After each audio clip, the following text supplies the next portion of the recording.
Hi everyone, I'm Bill Borbis, and on behalf of SinglePath and Steadfast, I'm pleased to welcome you to the webinar, Down for a Minute, an Hour, Days, Now What? Now before we get started, a few housekeeping items. This session is being recorded. All lines are muted. Please use the Q&A window for submitting questions during the presentation, and we'll do our best to answer them as we go along. We'll also have the opportunity at the end to ask live questions. So, I am now pleased to introduce Ed Dreyer from Steadfast, who will talk about the top data security risks, their potential damages, and actions you can take to prevent a lengthy business outage. Ed, take it away. Good morning, everyone. My name is Ed Dreyer. I am the Senior Technology Strategist for Steadfast Networks, a Chicago-based organization which focuses heavily on co-location, managed infrastructure as a service, virtualized data center, and system security. Today I'm going to talk to you a little bit about different risk factors that come to keeping your operational functionality and uptime, and different ways that you can prevent future issues from having and recover from them overall. As you can see on the agenda, one of the things I like to say is that I present a PowerPoint so that you guys can read along as we go. I will speak to the slides. I won't read them directly. That being said, let's get moving and start talking a little bit about security risks and how we can work with them. So as one of the top 5 security risks that we have in the world, we have ransomware, we have cyber hacking, the different human factors, storage hardware, and failover. I'm going to deep drill into each one of these as we go along and kind of give an idea of what are their causes, how you can remediate against them as we go. So let's move on to the next slide.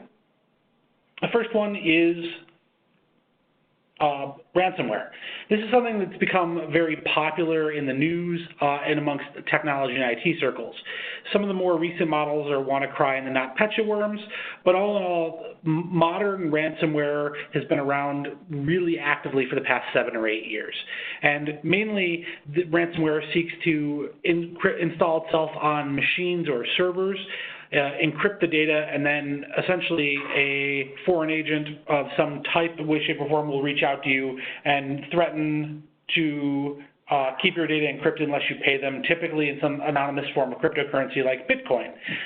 The numbers of this are relatively solid. There were over 200,000 victims and 300,000 computers infected between these two viruses and ransomware, and they helped bring part of the global economy to a massive slowdown. Ransomware is one of the more recent, but still one of the most active forms of ways that especially small, medium business get whammied in the IT world. Slide. Next, and this is one that I've focused on heavily in my past InfoSec career, are different types of cyber hacking attacks. Phishing, spear phishing, and social engineering. For those who are not familiar with the terms phishing, spear phishing, and social engineering, I'm going to break it down for you. Phishing is the fraudulent practice of sending emails from that look and feel like they're from reputable companies in order to entice the person reading them to click through, provide information, or potentially expose their machine to hacker effects. Spear phishing is a step up against that, which is a specific type of attack that is much more targeted against an individual. Where a phishing attack could globally be targeted towards anyone, like a generic Bank of America email or a Fortune, something like that, spear phishing leverages specific details about an individual, like their home address, possibly portion of a credit card number, so on and so forth, and they're more specialized attack. And their goal is to kind of target individuals with seemingly realistic data in order to entice them to click through and open web browser pages and install software. Social engineering, this has been an IT risk for the past 12 or 13 years, which is the different ways that organizations fool individuals into doing what they want. The most common targeting type of this is usually aimed at the elderly.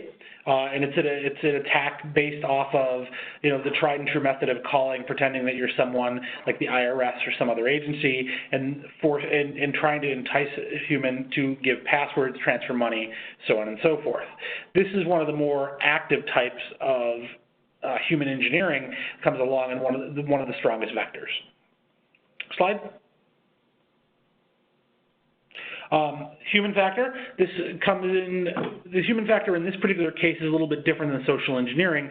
This comes from a location of having in-house engineers, technicians with privilege, or so on and so forth, stealing data from organizations, either disgruntled employees, less than moral or ethical humans. And from what we can understand, Forrester estimates that 80% of breaches involve some privileged credentials in some way, shape, or form. Either they were done by individuals that were given privilege inside of organizations, or their passwords were taken or hacked in some way, shape, or form. When you're talking about IT risks, most of the time the biggest risk vectors that you can find in any type of attack usually involves a human weakness in some way, shape, or form. Either administrative privilege, some sort of phishing attack, preying on someone not paying attention, and so forth. Slide. Storage hardware. This is a relatively new one, mainly because centralized storage area networks are really becoming popular, especially for cloud-based computing. Typically, this type of risk factor comes from a shared multi-tenant environment that hasn't been properly secured, or in the event of the news from the last couple of years, organizations that are using like an AWS or another cloud-based solution not properly engineering and securing their data and making it a target for hackers. And this is important because when you see in the news, it's never just one or two records being lost. It's somewhere in the neighborhood of millions or tens of millions. Slide. Finally, we have system failover. And system failover is a risk factor mainly because most organizations don't plan for it, especially the small, medium business space. And the biggest time technology outages occur that don't have any of the aforementioned hacker or data security problems is usually because of an organization's inability to have redundancy, backup, or disaster recovery. And one of the ways we talk about from an information security perspective is if you're on premise and you have your data center on site with your local business, one of the biggest risks you have is if something happens to your facility, which is when we start looking into concepts of simple backups that are removed off-site, like off-site tape or off-site to disk. It's then which lend itself into disaster recovery of how you spin those solutions up versus a high availability redundancy environment where systems can fail over automatically. Organizations without these protections on them tend to be shut down when they have some sort of environmental or physical problem. Slide. So Ed, I think we're going to go into the poll right now. Is that correct? Fantastic. Yes, we are. Okay, so now you're going to see on your screen 5 poll questions. You can go ahead and just click, and we'll probably close the poll in about 20, 30 seconds. So for organizations, and what we're trying to get is a finger on the pulse of, for your organization, from your assessment, what is the biggest risk of these 5 that target you? I've got my own guesses from my perspective, but we're always interested in seeing what our participants perceive as the biggest risk factor.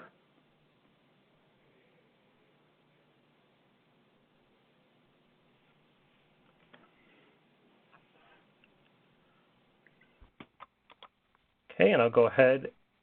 Oh, I closed the poll too early. I'm going to go ahead and display the poll results. Fantastic.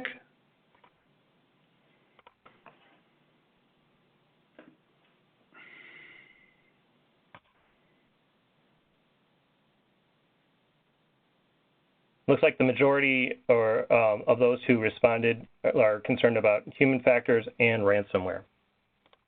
Right, and that's about right, especially for the small, medium business space. Ransomware is the #1 concern for the most part. And it's also, and secondary in my brain is the trust factor, is that who do you have working for you? Do you trust the agency, or the organization that you're depending on, or the individuals you're depending on, and how you can work with that.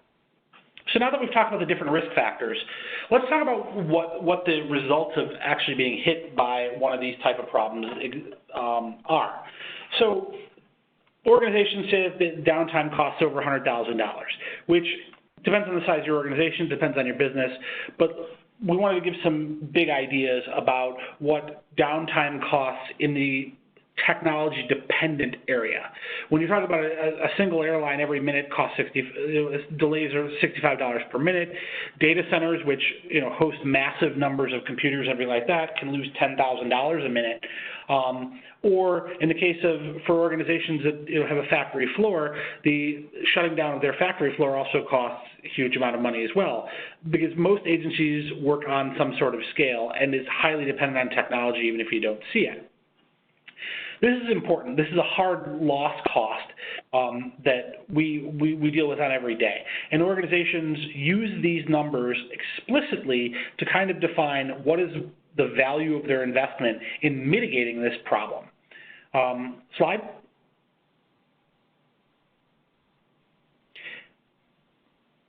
Beyond just fixed hard costs of dollars, then you lose productivity. Individuals and organizations, if your people can't work at their computers, which they've become dependent on, they lose their ability to make you money in order to meet their deadlines, and then productivity is hit. Sometimes you see these sort of issues when machines take time to boot up. But if you have to re-image a machine because the machine's been hacked by ransomware, you've got an employee that could be down for hours or days as you rebuild it, restand it up, get them to reconfigure, and do everything like that. And that's all time that your employees are set inactive. And this is one of the biggest risk factors when it comes to organizations, especially one that's dependent on human intellectual property. So productivity affects organizations like healthcare, finance, and design organizations pretty heavily. Slide. Legal. So one of the things that I haven't talked about yet was kind of my history. Prior to being here at Steadfast, I was Director of Information Services for a huge Chicago nonprofit. But before that, I spent 5 years in a major law firm. And the legal damages are something I'm quite familiar with. And we're going to bring up Equifax because there's been that huge settlement for them. But one of the biggest challenges you have is once a breach has occurred and data has been lost, there is no end to the legal ramifications of it. And involving teams of lawyers trying to assess risk, what caused the port factors, and all that are a major issue, which benefits everybody in the legal industry, but doesn't benefit organizations or the people whose data they have lost. Slide. And not last, but also very importantly, is reputational damage. This kind of ties a little bit back into the aforementioned law firm experiences, that if you're in a law firm, if you're in an environment where you're a custodian of someone's data, you could be an accounting firm, you could be a law firm, you could be medical, anything like that, your inability to protect your customers' data, a good example of Target a couple of years ago where they lost all the credit card data for almost their entire customer base, that there's an operational reputational risk, which means customers don't trust you as a company and they may not want to continue to do business with you. And these numbers can be drawn out any number of different ways, and they're a function of how big your business is and how important your reputation is. But every small business owner that's out there understands that most of their business is based off of reputation and referrals and an individual-based trust. And losing that trust, damaging that reputation is something that some organizations can't recover from. Slide. Which also affects, and this is a smaller factor, but it's important for every business, which is morale. If you're an organization that is constantly plagued with technology issues related to lack of security, lack of functionality, lack of efficiency, your high-level employees, your high-value ones, are going to become discouraged and demoralized. If they can't work, they're going to want to see whether or not they can work in an organization that is better providing for their ability to have fulfillment in their job. And as morale goes down, it exposes you to more risk from those aforementioned factors of employees who have low morale or are not necessarily paying attention are a bigger target to future attacks. They're less attentive. They're more targeted by phishing, spear phishing, or in the case of IT engineers, you run into that human risk factor again. Slide. Which leads us into, now that we're done with all the doom and gloom, let's talk about different ways that we can actually make the situation better. Now, the best part about being in the IT world is there's a solution for every problem, and each one has to be custom fit to an organization. So I'm going to touch on some broad subjects, but luckily we have our friends here who are definitely experts in dealing with all their individual customers and building needs to them. But there are lots of different prevention options you can go at. Every organization should have firewall, potentially some intrusion detection and prevention systems on top, and advanced endpoint protection, which could start at the entry level of basic antivirus, but also anti-malware and other tools. The second step, which gets a little more advanced, is a business continuity and disaster recovery, or BCDR plan. This is to deal with the effects of systems being either infected with malware, environmental issues, an actual physical disaster, how you can plan to keep your business up and running with a stated recovery time. So not every organization is going to have an immediate failover to make everything transparent, but even small medium business can have something that can get them back up and running in 4 or 8 hours, which is a very different universe than what it was 20 years ago when the server was down and you could be down for days. Lastly, there's some administrative tools. And these are ones that are developed in concert with partners. So you have organizational security policies that tie into your technology plan, cyber insurance, which will help mitigate those costs if you do get breached in some way, shape, or form, plus public relations from a PR perspective is be able to control the spin of the image of your organization if you do experience a breach. All of these combined together is what we in the IT world call the defense in depth strategy. And we can work with you individually on kind of developing going forward. Slide. And so actually we're going to go into our second poll questions. You should see it up here on the right-hand side of your screen. And we'll give you about 30 seconds to answer that.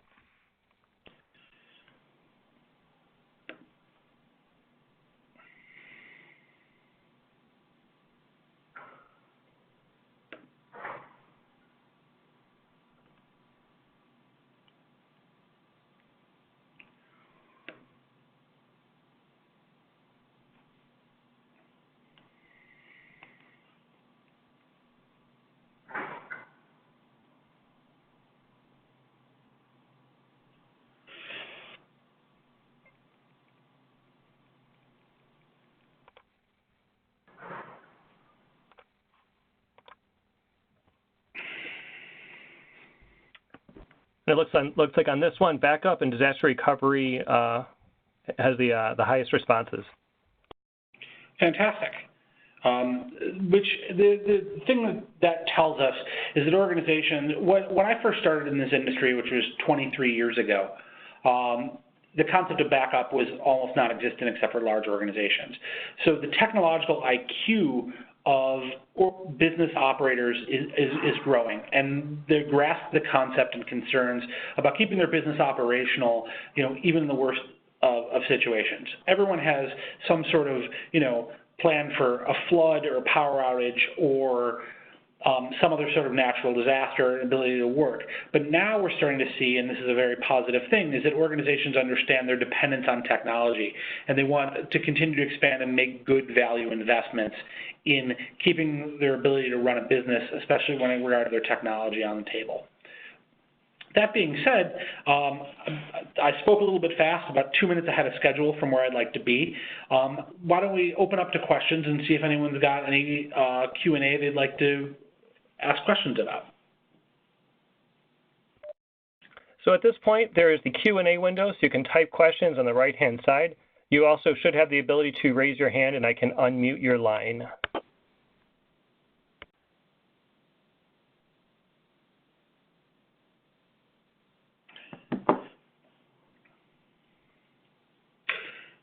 So while we are waiting for other questions to come in, I'll share with you a little bit about my experience when it comes to dealing with that business continuity disaster recovery plan. So one of the things you want to look at as an organization is, I think almost every company now has backup in some way, shape, or form. Either doing tape or they're putting USB drives and they're taking them off site, which is a great start. But now there are other ways you can build upon that. tape is kind of antiquated, and you need to make sure that you're testing it thoroughly and you're updating as you go along. But the next step of that from a disaster recovery plan is a business continuity plan, is whether or not you can have spare equipment spun up somewhere, if you can leverage those backups through a cloud provider, through either a public or private cloud, and make your systems available to your users who can even potentially work remotely. And one of the best parts about that is that technology continues being cheaper and cheaper every year. The price point kind of gets fixed for some high-level features, but the fact of the matter is that technology that was completely unheard of a decade ago to be available to anybody with Fortune 500 companies is now kind of slowed down. And it's important to look at and take some consultation on how to implement a good business continuity disaster recovery plan. Did we get any Q&A so far? Actually, looks like we're good. So Ed, thank you so much for sharing today, and thank you for everyone who joined this morning. We do hope you found this time valuable and will be the beginning of future conversations.